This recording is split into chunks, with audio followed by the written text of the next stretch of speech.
स्वागत है दोस्तों आप सभी का आपके अपने YouTube channel RK with education पर। दोस्तों आज हम बाल विकास और शिक्षा शास्त्र की जो अपनी टॉपिक वाइज प्रश्नोत्तरी चल रही थी उसके भाग 32 में आज हम व्यक्तित्व विकास से संबंधित 25 प्रश्नों पर चर्चा करने वाले हैं। ये सारे के सारे प्रश्न पिछली परीक्षा में पूछे गए प्रश्न तथा आने वाली परीक्षा की दृष्टि से इंपॉर्टेंट प्रश्न है। यदि आप इन प्रश्नों को PDF के रूप में चाहते हो तो आप हमारा टेलीग्राम चैनल है आरके विथ एजुकेशन, उसको ज्वाइन जरूर कर लें। उसका लिंक आपको डिस्क्रिप्शन में मिल जाएगा या आप टेलीग्राम पे जाकर सर्च कर सकते हो तो आपको चैनल मिल जाएगा। और यदि आप इन प्रश्नों की जो प्लेलिस्ट देखना चाहते हो तो प्लेलिस्ट हमने बना रखी है रीड साइकोलॉजी के नाम से, तो आप वहाँ से भी एक बार विजिट कर सकते हो। वहाँ पे आपको क्रम वाइज जो है सारे जो पार्ट हैं वो क्रम वाइज आपको मिल जाएंगे।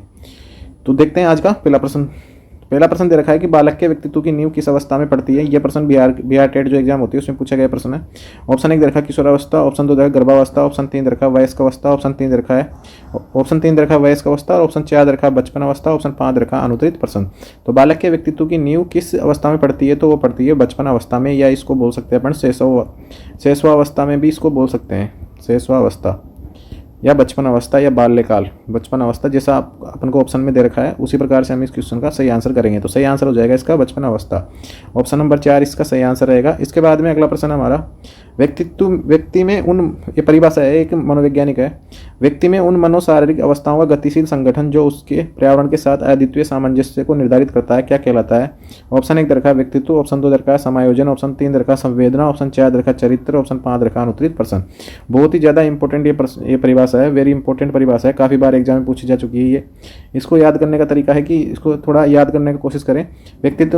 व्यक्ति में उन मनोशारीरिक अवस्थाओं का गतिशील संगठन जो उसके पर्यावरण के साथ अद्वितीय सामंजस्य को निर्धारित करता है वह कहलाता है व्यक्तित्व। और ये परिभाषा जो है आलपोर्ट नामक जो मनोवैज्ञानिक है उन्होंने ये परिभाषा दी है और ये काफ़ी इंपॉर्टेंट परिभाषा है।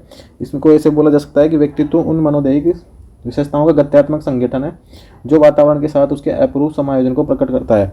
और एक परिभाषा है गिलफोर्ड की जो बोलता है कि व्यक्तित्व विभिन्न गुणों का समन्वित रूप ही क्या है व्यक्तित्व। गिलफोर्ड नामक जो मनोवैज्ञानिक है वो बोलते हैं कि व्यक्तित्व विभिन्न गुणों का समन्वित रूप है, विभिन्न गुणों का समन्वित रूप है। एक परिभाषा कल मैंने आपको बताई थी केटल की जो बताता है कि व्यक्तित्व वह चीज़ है जो ये बताता है कि कोई व्यक्ति किस परिस्थिति में क्या करेगा, यह है केटल की परिभाषा। और JB वाटसन की एक परिभाषा है कि हम जो कुछ करते हैं वही क्या है हमारा व्यक्तित्व है। तो इसका तो सही आंसर रहेगा ऑप्शन नंबर 1 इसका सही आंसर रहेगा। इसके बाद में अगला प्रश्न हमारा व्यक्तित्व के संदर्भ में कौन सा कथन असत्य है। ऑप्शन 1 दे रखा है व्यक्तित्व अपूर्व और विशिष्ट होता है, ऑप्शन 2 दे रखा है व्यक्तित्व वंशानुक्रम और वातावरण की संयुक्त उपज है, ऑप्शन 3 दे रखा है व्यक्ति के अर्धचेतन, ये अर्थ नहीं है ये अर्धचेतन है और अचेतन व्यवहार तक फैला रहता है, ऑप्शन 4 दे रखा है व्यक्तित्व व्यक्ति केवल बाहरी रूप तक सीमित होता है, ऑप्शन 5 दे रखा है अनुत्तरित प्रश्न। तो इसका ऑप्शन 1 नंबर देख लेते हैं। व्यक्तित्व अपूर्व और विशिष्ट होता है, बिल्कुल होता है क्योंकि प्रत्येक जो इंसान है उसका अलग अलग व्यक्तित्व होता है, विशिष्ट होता है, अपूर्व होता है। व्यक्तित्व वंशानुक्रम और वातावरण की संयुक्त उपज है, ये बात भी सही है, तो ऑप्शन नंबर 2 भी सही है। व्यक्तित्व व्यक्ति के अर्धचेतन और अचेतन व्यवहार तक फैला रहता है, सिगमंड फ्राइड के अनुसार, ये बात भी सही है।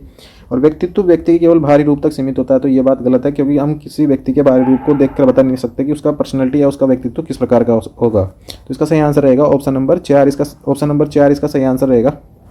ऑप्शन नंबर 4 इसका सही आंसर रहेगा, यानी कि व्यक्तित्व व्यक्ति के केवल बाहरी रूप तक सीमित होता है। असत्य कथन पूछा था तो असत्य कथन है ये। इसके बाद में अगला प्रश्न है हमारा वुडवर्थ ने व्यक्तित्व के लक्षणों के बारे में क्या कहा है। ऑप्शन 1 दे रखा है वुडवर्थ ने व्यक्तित्व के लक्षणों के बारे में क्या कहा है। ऑप्शन 1 दे रखा है व्यक्तित्व लक्षण व्यवहार है, ऑप्शन 2 दे रखा है ऑप्शन नंबर 2 दे रखा है व्यक्तित्व लक्षण हमारे व्यवहार का प्रमुख प्रकार है, ऑप्शन 3 दे रखा है व्यक्तित्व विशेषता हमारे व्यवहार की विशिष्ट भावना है, ऑप्शन 4 दे रखा है व्यक्तित्व लक्षण हमारे व्यवहार से संबंधित नहीं है, ऑप्शन 5 दे रखा है अनुत्तरित प्रश्न। तो वुडवर्थ ने कहा है कि व्यक्तित्व लक्षण हमारे व्यवहार का प्रमुख क्या है प्रकार है। सही आंसर इसका रहेगा ऑप्शन नंबर 2। ये कुछ जो चीज़ें हैं ये परिभाषा टाइप है तो इनको आपको सीधा याद रखना पड़ेगा। व्यक्तित्व लक्षण हमारे व्यवहार का क्या है प्रमुख प्रकार है, सही आंसर हो जाएगा इसका ऑप्शन नंबर 2। इसके बाद में अगला प्रश्न है विचारों के आधार पर व्यक्तित्व का विभाजन 3 भागों में किया है। एक दे रखा है अमूर्त विचारक, दूसरा दे रखा है विचार विचारक, ऑप्शन 3 दे रखा है स्थूल विचारक। ये बताने वाला कौन सा मनोवैज्ञानिक है। ऑप्शन 1 दे रखा है जुंग, ऑप्शन 2 दे रखा है थॉर्नडाइक, ऑप्शन 3 दे रखा है क्रेसमर, ऑप्शन 4 दे रखा है सेल्डन, ऑप्शन 5 दे रखा है अनुत्तरित प्रश्न। तो जुंग ने तो जो वर्गीकरण दिया है वो दिया है एक तो अंतर्मुखी और बहिर्मुखी वाला जो वर्गीकरण दिया है वो दिया है जुंग ने बहिर्मुखी। और क्रेसमर और शेल्डन ने जो दिया है ये शरीर की प्रकृति, शरीर के आकार के आधार पर दिया है, शरीर के आकार के आधार पर इन्होंने वर्गीकरण दिया है। और थॉर्नडाइक ने दिया है अमूर्त विचारक, विचार विचारक और स्थूल विचारक। ये जो वर्गीकरण दिया है ये दिया है थॉर्नडाइक ने, तो इसका सही आंसर रहेगा ऑप्शन नंबर 2 इसका सही आंसर रहने वाला है। इसके बाद में अगला प्रश्न हमारा प्रश्न नंबर 6 है, एक संतुलित व्यक्तित्व वह है जिसमें इदम और परम अहम के बीच में संतुलन स्थापित किया जाता है। ऑप्शन 2 दे रखा है इसका, इदम और अहम के बीच में संतुलन स्थापित किया जाता है। ऑप्शन 3 दे रखा है, अहम और पराहम के बीच में संतुलन स्थापित किया जाता है।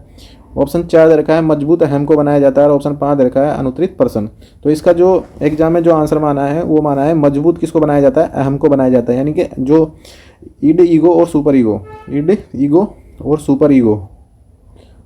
ईगो, यानी कि इसका मतलब ये है कि अगर जिसका ईगो का मतलब है कि व्यक्ति मतलब अपने ईड और ईगो के बीच में संतुलन किस प्रकार से बनाया जाता है, तो वो जो संतुलन बनाने का जो कार्य करता है वो ईगो करता है। तो ईगो अगर उसका मजबूत है तो उसका जो व्यक्तित्व है काफ़ी अच्छा रहेगा। तो इस प्रकार इसका जो आंसर माना है वो माना है ऑप्शन नंबर 4 एग्जाम में। और इसका जो एक आंसर और देखने को मिल रहा है हमें कई जगह अलग अलग पुस्तकों में, उसका जो ये भी दे रखा है, इदम और परहम के बीच में संतुलन स्थापित किया जाता है। ये आंसर भी कई जगह देखने को मिला है, लेकिन इसका जो एग्जाम में सही आंसर माना है वो माना है मजबूत अहम को बनाया जाता है। इसके बाद में हमारा जो अगला प्रश्न है वो है प्रश्न नंबर 7 है, बाह्य आकार के आधार पर व्यक्तित्व का वर्णन कहा जाता है। ये प्रश्न भी थोड़ा सा, ये आवास नहीं है, ये है आभास।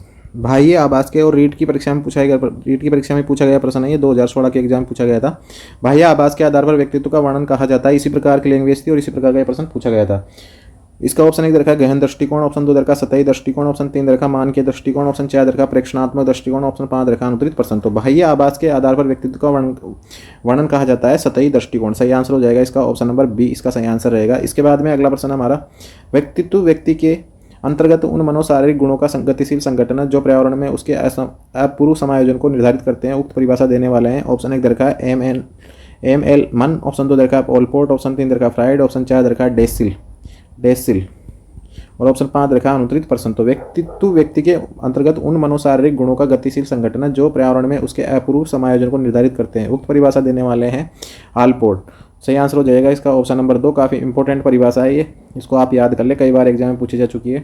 इसके बाद में अगला प्रश्न हमारा, व्यक्तित्व शब्द निम्न में से किस भाषा से लिया गया है। ऑप्शन 1 दे रखा है जर्मन, ऑप्शन 2 दे रखा है यूनानी, ऑप्शन 3 दे रखा है लैटिन, ऑप्शन 4 दे रखा है इनमें से कोई नहीं, ऑप्शन 5 दे रखा है अनुत्तरित पर्सन। तो व्यक्तित्व शब्द निम्न में से किस भाषा से लिया गया है, तो ये लैटिन भाषा से लिया गया है। लैटिन भाषा के जो पर्सोना शब्द है उससे लिया गया है, पर्सोना शब्द से, जिसका हिंदी रूपांतरण होता है व्यक्तित्व, तो हिंदी होता है, और पर्सनालिटी इसको इंग्लिश में बोलते हैं।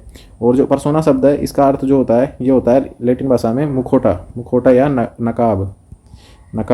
नकाब इसको बोलते हैं। तो सही आंसर इसका हो जाएगा लैटिन। इसके बाद में अगला प्रश्न है हमारा, इनमें से क्या व्यक्तित्व लक्षण नहीं है। ऑप्शन 1 दे रखा है विचार भावना, ऑप्शन 2 दे रखा है आंकना समझना, ऑप्शन 3 दे रखा है संवेदना अंतःप्रज्ञा, ऑप्शन 4 दे रखा है कद और रंग, ऑप्शन 5 दे रखा है अनुत्तरित पर्सन। तो विचार भावना व्यक्तित्व से संबंधित हो सकता है, आंकना समझना हो सकता है और संवेदना अंतःप्रज्ञा हो सकता है, लेकिन कद और रंग ये व्यक्तित्व से संबंधित नहीं है, बल्कि ये उसके शारीरिक विकास से संबंधित है। तो सही आंसर इसका हो जाएगा ऑप्शन नंबर डी, इसका सही आंसर रहेगा। इसके बाद में अगला प्रश्न हमारा प्रश्न नंबर 11 है, व्यक्तित्व किसे कहते हैं। ऑप्शन 1 दे रखा है केवल बाहरी गुण को, ऑप्शन 2 दे रखा है केवल आंतरिक गुण को, ऑप्शन 3 दे रखा है या ऑप्शन सी दे रखा है व्यक्ति के आंतरिक और बाहरी गुणों का समग्र, ऑप्शन 4 दे रखा है केवल मानसिक गुण, ऑप्शन 5 दे रखा है अनुत्तरित पर्सन। तो व्यक्तित्व किसे कहते हैं, व्यक्ति के आंतरिक और बाहरी गुणों का समग्र संयोजन है, वही उसका क्या कहलाता है, व्यक्तित्व कहलाता है। ऑप्शन नंबर सी इसका सही आंसर रहेगा। इसके बाद में अगला प्रश्न हमारा, व्यक्तित्व का प्रमुख घटक क्या है। ऑप्शन 1 दे रखा है वंशानुगतता, ऑप्शन 2 दे रखा है वातावरण, ऑप्शन 3 दे रखा है दोनों वंशानुगत और वातावरण, ऑप्शन 4 दे रखा है केवल शिक्षा, ऑप्शन 5 दे रखा है अनुत्तरित पर्सन। तो व्यक्तित्व का प्रमुख घटक है, वंशानुगतता भी है, वातावरण भी है, और ये दोनों रहेगा, वंशानुगतता और वातावरण। सही आंसर इसका रहेगा option number C. Option number C इसका सही आंसर रहने वाला है। इसके बाद में अगला प्रश्न हमारा, व्यक्तित्व शब्द की उत्पत्ति किस भाषा से हुई है। ऑप्शन 1 दे रखा है अंग्रेजी, ऑप्शन 2 दे रखा है लैटिन, ऑप्शन 3 दे रखा है ग्रीक, ऑप्शन 4 दे रखा है संस्कृत, ऑप्शन 5 दे रखा है अनुत्तरित पर्सन। तो व्यक्तित्व शब्द की जो उत्पत्ति हुई है वो किस भाषा से हुई है, लैटिन भाषा से हुई है। मैंने बताया अभी पर्सोना शब्द से इसकी उत्पत्ति हुई है, जिसका अर्थ होता है मास्क या मुखौटा। और व्यक्तित्व बाह्य रूप के आधार पर परिभाषित नहीं किया जा सकता। ये व्यक्तित्व की क्या है, संकुचित परिभाषा है। व्यक्तित्व को केवल बाह्य रूप के आधार पर देखकर हम उसको परिभाषित नहीं कर सकते। ये कौन सी परिभाषा हो गई, इसकी संकुचित परिभाषा मानेंगे इसको हम। और व्यापक परिभाषा क्या है कि बाह्य रूप, व्यवहार, आंतरिक योग्यताएं, बौद्धिक, संवेगात्मक, सामाजिक, नैतिक पक्ष और चरित्रात्मक पक्ष, ये सारे जो पक्ष होते हैं इनको देखकर जो व्यक्तित्व की परिभाषा बनाई जाती है वो परिभाषा ज़्यादा उपयुक्त रहेगी। तो सही आंसर इसका रहेगा ऑप्शन नंबर बी। इसके बाद में अगला प्रश्न हमारा, कौन सा कारक व्यक्तित्व के विकास को प्रभावित करता है। ऑप्शन 1 दे रखा है पारिवारिक कारण, ऑप्शन 2 दरका शिक्षा प्रणाली, ऑप्शन 3 दरका सामाजिक संबंध, ऑप्शन 4 दरका उपरोक्त सभी, ऑप्शन 5 दरका अनुत्तरित प्रश्न। तो कौन सा कारक व्यक्तित्व के विकास को प्रभावित करता है? तो पारिवारिक वातावरण भी करता है, शिक्षा प्रणाली भी करती है, सामाजिक संबंध भी करते हैं। तो सही आंसर इसका हो जाएगा option number D. Option number D इसका सही आंसर रहेगा। इसके बाद में अगला प्रश्न हमारा, फ्राइड के अनुसार व्यक्तित्व के कितने स्तर होते हैं? Option 1 दरका 2, option 3 दरका 3, option 4 दरका 4, option 4 दरका 5, option 5 दरका अनुत्तरित प्रश्न। तो फ्राइड ने 2 सिद्धांत बताए, 2 सिद्धांत। एक तो इसका है मनोविश्लेषणात्मक सिद्धांत, और एक है इनका दूसरा वाला मॉडल है, उसको बोलते हैं हम गत्यात्मक मॉडल या स्थलाकृति मॉडल इसको बोलते हैं। इसको बोलते हैं गत्यात्मक मॉडल। व्यक्तित्व के प्रकार जिसमें बताया है गत्यात्मक मॉडल इसको बोलते हैं। तो मनोविश्लेषणात्मक में इन्होंने 3 चरण बताए। मानव मन के बारे में बताया, तो एक तो इन्होंने बताया चेतन मन, अर्धचेतन मन, और एक बताया इन्होंने अचेतन। और गत्यात्मक मॉडल में इन्होंने ईड, ईगो और सुपर ईगो, इन तीनों चीज़ों के बारे में बताया। तो व्यक्तित्व के 3 स्तर, चाहे इस वाले सिद्धांत में देख लो चाहे इस वाले सिद्धांत में देख लो। तो सही आंसर इसका रहेगा ऑप्शन नंबर बी, इसका सही आंसर रहेगा। इसके बाद में अगला प्रश्न हमारा, व्यक्तित्व का प्रकार सिद्धांत किसने दिया? ऑप्शन 1 दे रखा है जुंग, ऑप्शन 2 दे रखा है फ्राइड, ऑप्शन 3 दे रखा है सेल्डन, ऑप्शन 4 दे रखा है थॉर्नडाइक, ऑप्शन 5 दे रखा है अनुत्तरित प्रश्न। तो व्यक्तित्व का प्रकार जो सिद्धांत दिया है वो दिया है सेल्डन ने। किसने दिया है? सेल्डन ने दिया है। और सेल्डन ने जो 3 प्रकार के व्यक्तित्व बताए हैं। कितने प्रकार के? 3 प्रकार के बताए हैं। एक तो अंडोमार्फिक, एक मीजोमार्फिक और एक्टोमार्फिक।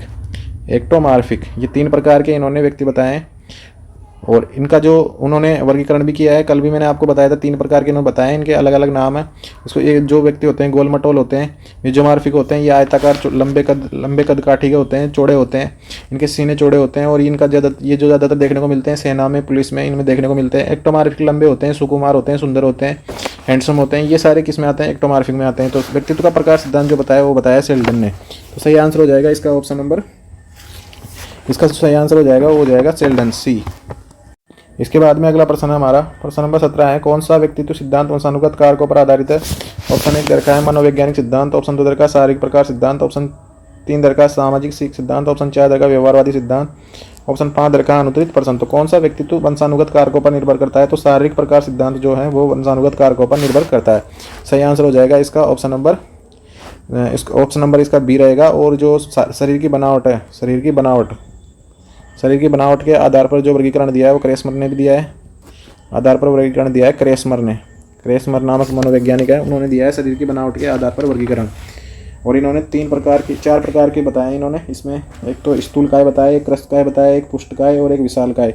ये 4 प्रकार के इन्होंने बताए। और मूल्य दृष्टिकोण के आधार पर स्प्रिंगर ने एक समाजशास्त्रीय मूल्य दृष्टिकोण या समाजशास्त्रीय जो वर्गीकरण दिया है, समाजशास्त्रीय, ये भी एक व्यक्तित्व का एक वर्गीकरण है। और ये दिया है स्प्रेंगर ने। और इसमें 6 प्रकार इन्होंने बताए हैं। 6 प्रकार बताए हैं। व्यक्तित्व के काफ़ी सारे सिद्धांत है, जैसे जैसे प्रश्न आते जाएंगे हम उन पर चर्चा करते जाएंगे। तो सही आंसर इसका हो जाएगा ऑप्शन नंबर बी। इसके बाद में अगला प्रश्न हमारा, व्यक्तित्व का इंट्रोवर्ट और एक्सट्रोवर्ट वर्गीकरण किसने दिया है? ऑप्शन 1 दे रखा है एडलर, ऑप्शन 2 दे रखा है जुंगये, ऑप्शन 3 दे रखा है पियाजे, ऑप्शन 4 दे रखा है थॉर्नडाइक, ऑप्शन 5 दे रखा है अनुत्तरित प्रश्न। तो व्यक्तित्व का इंट्रोवर्ट और एक्सट्रोवर्ट, इंट्रोवर्ट का मतलब होता है अंतराभिमुखी, और एक्सट्रोवर्ट का होता है बाह्यमुखी वो लोग होते हैं जो अपनी जो विचार भावनाएं हैं उनको एक्सप्रेस कर सकते हैं, मतलब दूसरों के सामने प्रकट कर सकते हैं। अंतराभिमुखी होते हैं जो थोड़े संकोची लज्जाशील होते हैं, उस प्रकार के जो व्यक्ति होते हैं वो होते हैं अंतराभिमुखी, जो दूसरों के सामने खुलकर अपने विचार प्रकट नहीं कर सकते। और ये जो वर्गीकरण दिया है वो वर्गीकरण दिया है जुंग ने। और ये सर्वमान्य वर्गीकरण माना जाता है, सर्वमान्य वर्गीकरण भी इसी को माना जाता है। और इसमें एक शब्द और जोड़ा था फिर उभयमुखी जो जोड़ा है वो नेमान और याकोर्जी नामक जो मनोवैज्ञानिक है उन्होंने ये उभयमुखी और जोड़ा है, यानी कि इसको बोलते हैं एम्बीवर्ट, इसको बोलते हैं इंट्रोवर्ट और इसको बोलते हैं एक्सट्रोवर्ट। 3 प्रकार के हो गए, लेकिन जो जुंग ने बताया वो 2 ही प्रकार बताए, अंतराभिमुखी और बाह्यमुखी। और उभयमुखी में इन दोनों के गुण पाए जाते हैं, अंतराभिमुखी के भी और बाह्यमुखी के भी। तो सही आंसर इसका तो रहेगा बी। इसके बाद में अगला प्रश्न हमारा, सेल्डन ने व्यक्तित्व को कितने प्रकारों में विभाजित किया है? ऑप्शन 1 दे रखा है 2, ऑप्शन 3 दे रखा है 3, ऑप्शन 4 दे रखा है 4, ऑप्शन 3 दे रखा है 4, ऑप्शन 4 दे रखा है 5। तो सेल्डन ने व्यक्तित्व को 3 प्रकार के भागों में विभाजित किया है। 3 प्रकार के बताए इन्होंने, एक तो अंडोमार्फिक हो गया, एक मिसोमार्फिक और एक्टोमार्फिक। इसको अलग अलग, जैसे अंडोमार्फिक को बोलते हैं विसेरोटोनिया, और जो आयताकार होते हैं यानी मीजोमार्फिक होते हैं उनको बोलते हैं सोमेटोटोनिया, और लंबाकार यानी एक्टोमार्फिक जो होते हैं उनको बोलते हैं सेरिब्रोटोनिया। सही आंसर इसका रहेगा 3 प्रकार के भागों में बताया इन्होंने। क्रेसमर ने 4 भागों में बांटा है, क्रेसमर ने 4 भागों में बांटा है, स्प्रेंगर ने 6 भागों में बांटा है, 6 भागों में, जुंग ने 2 भागों में बांटा है, और जो सेल्डन है सेल्डन ने 3 भागों में बांटा है, 3 भागों में। सही आंसर इसका हो जाएगा ऑप्शन नंबर 3। इसके बाद में अगला प्रश्न है, व्यक्तित्व को नापने के लिए कौन सी विधि उपयोगी है? ऑप्शन 1 दरखा है प्रश्नावली, ऑप्शन 2 दरखा साक्षात्कार, ऑप्शन 3 दरखा प्रेक्षण, ऑप्शन 4 दरखा उपरोक्त सभी, ऑप्शन 5 दरखा अनुत्तरित प्रश्न। तो व्यक्तित्व को नापने के लिए कौन सी विधि उपयोगी है? प्रश्नावली विधि भी हो सकती है, साक्षात्कार भी हो सकता है और प्रेक्षण भी हो सकता है। तो सही आंसर हो जाएगा इसका ऑप्शन नंबर डी, उपरोक्त सभी। इसके अंदर हम एक तो वस्तुनिष्ठ विधियाँ होती है, वस्तुनिष्ठ, और एक पढ़ते हैं आत्मनिष्ठ। ये 2 प्रकार की विधियां हैं। आगे आने वाले प्रश्नों में दोनों प्रकार की विधियों पर हम चर्चा करेंगे कि प्रश्नावली विधि कौन से में आएगी, साक्षात्कार कौन से में आएगा और प्रेक्षण कौन से में आएगा। सारे जो प्रश्न आएंगे धीरे धीरे कम से कम 7 या 8 पार्ट में ये प्रश्न हमारे होंगे टोटल, जो अब तक परीक्षा में पूछे गए हैं। तो आगे हम इन पर चर्चा कर लेंगे। इसके बाद में अगला प्रश्न हमारा प्रश्न नंबर 21 है, व्यक्तित्व विकास में सबसे महत्वपूर्ण भूमिका किसकी होती है? ऑप्शन 1 दरखा माता पिता की, ऑप्शन 2 दरखा शिक्षक की, ऑप्शन 3 दरखा समाज की, ऑप्शन 4 दरखा है उपरोक्त सभी, ऑप्शन 5 दरखा अनुत्तरित प्रश्न। तो व्यक्तित्व विकास में सबसे महत्वपूर्ण भूमिका होती है माता पिता की भी होती है, शिक्षक की भी होती है और समाज की भी होती है। सही आंसर हो जाएगा ऑप्शन नंबर डी। आप अपने आसपास से देख सकते हो, जिसके ऊपर माता पिता का प्रभाव नहीं होता उनके बच्चे कैसे हो जाते हैं, शिक्षक का नहीं होता तो वो कैसे बनते हैं, और जो समाज में समाज के नियमों का पालन नहीं करते तो वो किस प्रकार के बन जाते हैं। यानी व्यक्तित्व विकास में माता पिता की भूमिका भी होती है, शिक्षक की भी होती है और समाज की भी होती है। सही आंसर हो जाएगा इसका ऑप्शन नंबर डी। इसके बाद में अगला प्रश्न है, कौन सा सिद्धांत सीखने की प्रक्रिया को मानता है? ऑप्शन 2 दरखा है मनोविश्लेषणात्मक सिद्धांत, ऑप्शन 2 दरखा है व्यवहारवादी सिद्धांत, ऑप्शन 3 दरखा है मानवतावादी सिद्धांत, ऑप्शन 4 दरखा है प्रकार सिद्धांत, ऑप्शन 5 दरखा है अनुत्तरित प्रश्न। तो कौन सा सिद्धांत व्यक्तित्व को सीखने की प्रक्रिया मानता है? तो व्यवहारवादी जो सिद्धांत है वो व्यक्तित्व को सीखने की प्रक्रिया मानते हैं। ऑप्शन नंबर बी इसका सही आंसर रहेगा। इसके बाद में अगला प्रश्न हमारा प्रश्न नंबर 23 है, सुपर ईगो लिखा हुआ है। Super ego, super ego, super ego का निर्माण किससे होता है? ऑप्शन 1 दरखा नैतिक और सामाजिक मूल्यों से, ऑप्शन 2 दरखा इच्छाओं से, ऑप्शन 3 तर्क से, ऑप्शन 4 होता है आदत से, ऑप्शन 5 दरखा अनुत्तरित प्रश्न। तो सुपर ईगो का जो निर्माण होता है वो सामाजिक मूल्यों से होता है, और इच्छाओं की पूर्ति का जो संबंध होता है वो किससे होता है? इड से होता है। इच्छाओं की पूर्ति का संबंध, इच्छाओं की पूर्ति का संबंध किससे होता है? इड से होता है, इड से, आईडी इड। और इन दोनों के बीच में सुपर ईगो और इड के बीच में संतुलन रखने का जो कार्य करता है, सामंजस्य बना के रखता है, वो रखता है ईगो। तो सही आंसर हो जाएगा इसका ऑप्शन नंबर ए, इसका सही आंसर रहेगा।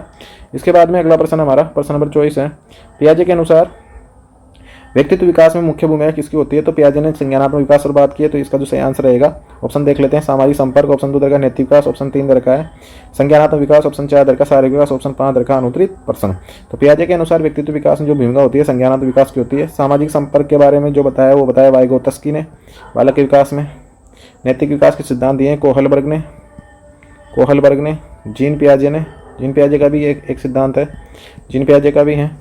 इसके बाद में शारीरिक विकास के बारे में हमने जो पहली यूनिट है उसमें काफ़ी सारा चर्चा कर ली है। तो सही आंसर इसका रहेगा संज्ञानात्मक विकास। संज्ञानात्मक विकास की 4 अवस्थाएं इन्होंने बताई। जीन पियाजे इंपॉर्टेंट टॉपिक रहने वाला है, तो ये हर एग्जाम में पूछा जाता है। जीन पियाजे से संबंधित जीन पियाजे का सिद्धांत है, इसमें इन्होंने जो अवस्थाएं बताई है, सेंसरी मोटर, इसके बाद में प्री ऑपरेशनल, फिर कंक्रीट, फिर फॉर्मल।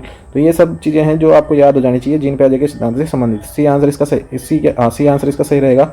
इसके बाद में अगला प्रश्न है, मानवता आधारित दृष्टिकोण किसके व्यक्तित्व सिद्धांत से जुड़ा है? ऑप्शन 1 दे रखा है मास्लो, ऑप्शन 2 दे रखा है पावलोव, ऑप्शन 3 दे रखा है स्किनर, ऑप्शन 4 दे रखा है प्राइड, ऑप्शन 5 दे रखा है अनुत्तरित प्रश्न। तो जो मानवतावादी जो आधारित दृष्टिकोण व्यक्तित्व का जो दिया है वो दिया है अब्राहम मैस्लो और कोल रोजर्स ने। तो सही आंसर इसका हो जाएगा option number A, Carl Rogers और इनके साथ कोल रोजर्स और एक हैं अब्राहम मैस्लो। ये दोनों मनोवैज्ञानिक है जो मानवतावादी उपागम के आधार पर इन्होंने व्यक्तित्व का जो विकास है उसके बारे में बताया है, कोल रोजर्स और अब्राहम मैस्लो।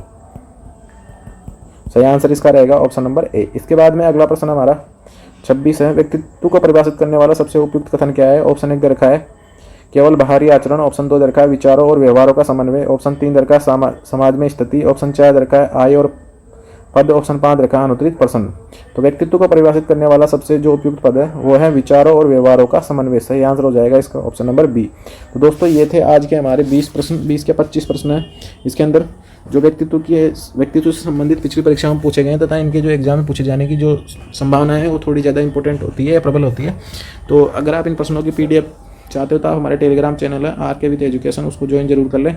और आप सभी को पता है रेट के फॉर्म चल रहे हैं, स्टार्ट हो गए, मतलब रीट की विज्ञप्ति भी जारी हो चुकी है। तो आप अपनी तैयारी को कंटिन्यू रखें, किसी के भी जो मतलब भ्रमित ना हो कि एग्ज़ाम टाइम पे होगी या नहीं होगी। एग्ज़ाम जरूर टाइम पे होगी, अगर आगे भी जाती है तो उसमें हमारा कोई नुकसान नहीं है।